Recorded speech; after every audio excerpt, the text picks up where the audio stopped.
As a video podcast and marketing coach, I believe that incorporating mindful habits is essential for creating impactful and authentic content. Practicing mindfulness may also help cultivate clarity and creativity in your video podcasting and content creation experience. And so the start of the new year many times can feel like a blank slate. However, I feel that if it's a blank slate, then you're not taking into account any of your past experiences, whether you lived them in the past year or in your life in general. This year, Focus on Bloom, which originally was Yesenia Bocanegra Photography, turns 10. And while business is looking very differently than what it did back in July of 2014, over the past 3 to 4 years, I've been working on bringing focus to the things that I do, which includes the services that I'm offering, the type of content that I'm creating and sharing. So one of the things that I'm working on is how I'm going to show up for my business on the back end of things, behind the scenes. So in this episode, I'm sharing some of the habits I've been building that I'm also practicing to help me show up better for my business with purpose and joy. I'm Yesenia, your video podcast and marketing coach, and this is Focus on Bloom podcast.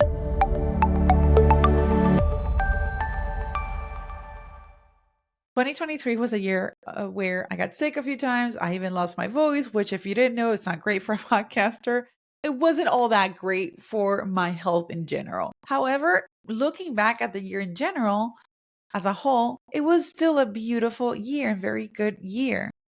But still, those experiences that I had, those, let's say, hiccups or those rocks along the road, while they weren't the worst that could happen, thankfully, still, they really forced me to pause and to really think and realize that I don't have to let it get to that point for me to actually stop and pause and take a break. So I want to share some of the mindful habits that I've already put into practice that I'm bringing into the new year to help me get some more clarity and feel my creativity that can also probably might help you as well. The first one is taking regular breaks and incorporating self-care activities. Go on vacation, hang out with friends, make time for your self-care mentally and physically.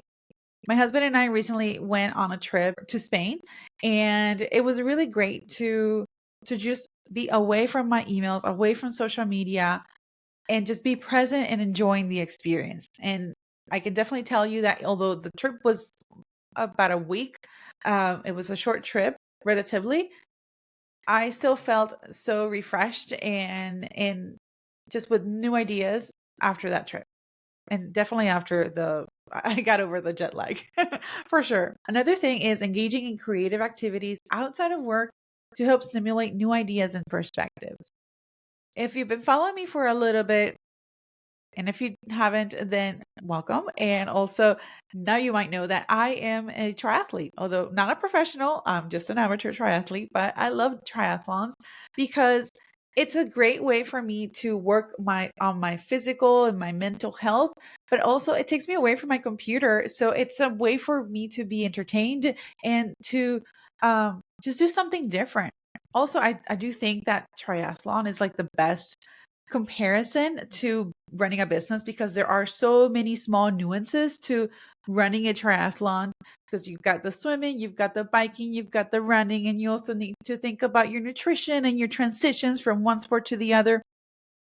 So many things, so many cool things. So if you're really interested in triathlon, feel free to DM me and I'm happy to start a conversation. I love it. But really, is thinking about something that is outside of what you do on your day to day so that you can then feel your creativity and just step out of your norm.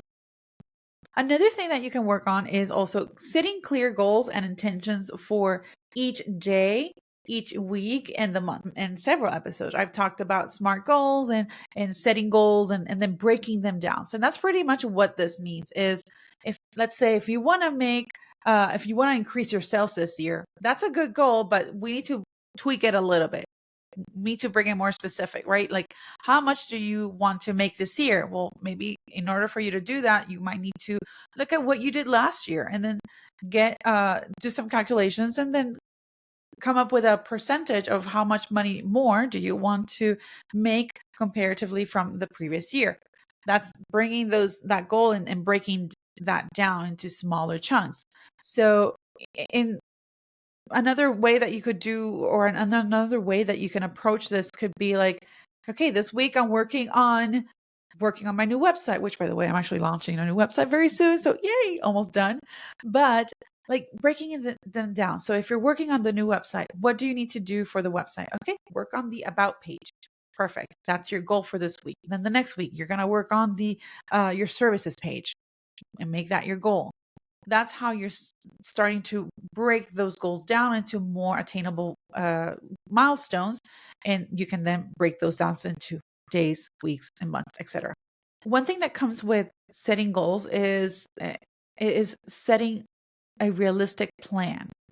And I think that sometimes we set these really great goals, but then we don't necessarily go along with the plan to actually make it happen. When you're breaking those milestones down into smaller chunks, make it in such a way that it's realistic for you so that you can actually tick that off and then be able to move on with the next thing that you need to do. One thing that actually tied to goal setting that I've been working on is journaling, actually. Not every day, but every now and then, especially the first 12 days of the year. A friend of mine told me about writing down or journaling at least for the first 12 days of the year, because it could be like a representation of what the rest of the year might look like. Last year I did it, and for the better part of it, I think it was pretty accurate. I'm starting to do that again this year. But yeah, like journaling has really helped me just get away some get some ideas out, and just really be more present in what in my experience, my day-to-day experience. If you're watching on YouTube right now, you're seeing my little dog Padma. She's very opinionated about and doing things. Journaling could be something that you can incorporate, and that might help you be more mindful in your day-to-day and with the things that you're doing personally, professionally. Another thing that I've been practicing is meditation or just mindfulness exercises to also help clear my mind and enhance focus. I work with spiritual entrepreneurs, and those are the majority of my clients, spiritual and health and wellness. And a lot of some of the works that they do are meditation. So I've been exposed to that. So I've been practicing some visualizations and mindfulness exercises. I also look at different apps online, different guided meditations that kind of might feed the needs that I have at that moment. Usually it's 5 to 10 minutes. I feel that personally it has helped me quite a lot. I actually, this is a vulnerable moment here.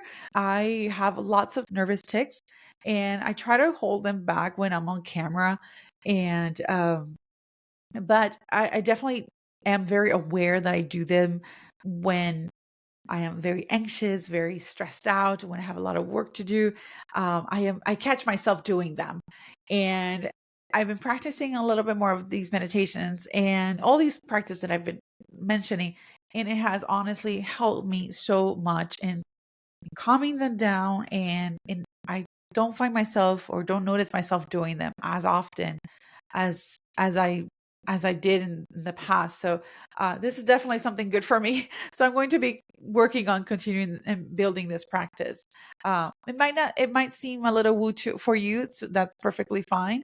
But if you're resonating with this type of topic, I actually have an episode with SOCARY about mental fitness, and we're talking about the different types of personalities and how one might react. It's very interesting, and it's just another way to get to know yourself better, so that you can just experience life in a more purposeful, intentional, and joyful way. I'm going to be linking that episode here in the description so that you don't miss out on that one if you want to check it out. And then last but not least, reflecting on and learning from past experiences. The same way that you are looking at your analytics to see how your podcast is doing, how many downloads you have, how many followers you've gained on Instagram, how many open click rates and everything. The same thing, you need to do the same for yourself, for your life experiences. Reflect on your experiences to keep improving and growing as a person, as an entrepreneur, as a content creator. Remember that every small step counts. Every small step that you can take that is more mindful, that can help you be more mindful in your experience, in your content creation, in the type of content that you're creating, in how you're creating the content, and why you're creating the content, can really lead to profound connections with your audience, because it's going to help you show up in a way that is even more authentic, and it can help resonate better with your viewers and foster meaningful connections. So I hope you've enjoyed this episode, and I look forward to seeing you on the next one. If you're tuning in on YouTube, let me know in the comments what type of mindful practice you've been incorporating or you would like to incorporate. Maybe some of the ones that I've mentioned here resonate with you. Let me know. And if you're tuning in on the audio version, head on over to that rating, and specifically if you're tuning in on Apple Podcasts, go ahead and leave us a review. I look forward to seeing you on the next episode. And remember, you can always hang out with me on Instagram at Focus on Bloom Studios. See you next time. Ciao.